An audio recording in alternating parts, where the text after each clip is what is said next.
Hello and welcome once again to Scattered Moments. These are quiet reflections on faith, adversity, and the quiet places where grace appears. You know, there are few moments in life more unsettling than, a nervous executive who says, oops. It was a consequential meeting at work. Now, this was long, long ago, far, far away. Our CFO at the time was walking us through the PowerPoint presentation, outlining the broad brushstrokes of the new organizational structure, charts, arrows, objectives, boxes. And then he clicked one slide too far. Whoops. For about 3 terrifying seconds, the entire future flashed onto the screen in front of us all. I immediately started scanning the organizational chart, looking for my name. I didn't see it anywhere.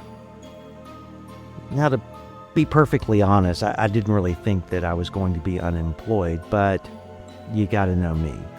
I spent the next week emotionally packing my office into an imaginary milk crate, a king-size one, because I had commentaries. I had already mentally prepared myself to carry home the staplers, the commentaries, the 3 coffee mugs, the devotional books, and at least 17 random charging cables. For a week, I sat with uncertainty, not disaster, not tragedy, just ambiguity.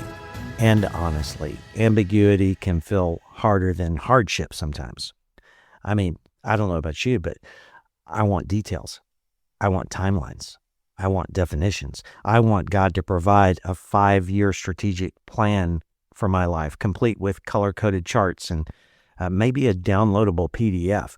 But God always teaches his people one day at a time, including Matt. Just ask the Israelites in the wilderness. God fed them with manna from heaven, which is fascinating because the word manna literally means, what is it? That's what they called it. Can you imagine the conversation around the dinner table?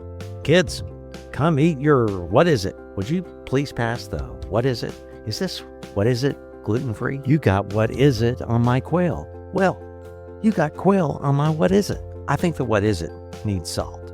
For 40 years, the people of God basically survived on divine mystery meat or crackers or what is it? Every morning, they walked outside asking the same question, what is it? And honestly, that sounds a lot like my prayer life some days. What is this season? What are you doing? Where are you heading? What exactly is going to happen here? I know that God has to be irritated with me sometimes. But God gave them enough for the day. Not enough for 20 years. Not enough for retirement. Not enough for emotional stockpiling.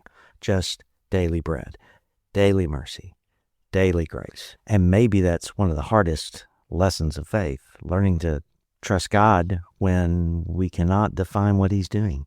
Some seasons of life come with explanations, while others come with manna.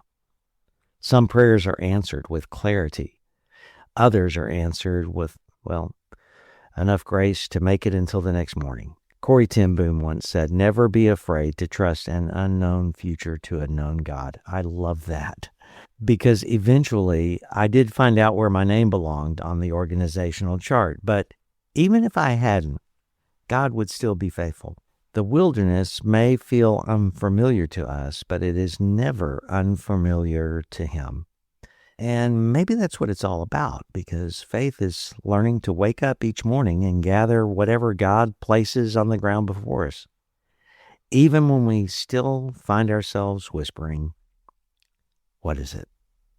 Exodus 16:15 says, when the Israelites saw it, they asked one another, what is it? Because they didn't know what it was. My prayer for you and for me today is that he'll teach us to trust him in uncertain places, that we'll receive today's grace without demanding tomorrow's explanation. And when life feels undefined and unfamiliar, I pray that we will trust his provision, which has really never failed us. And that's today's scattered, ambiguous moment. Take care. Notice the scattered moments and share the grace.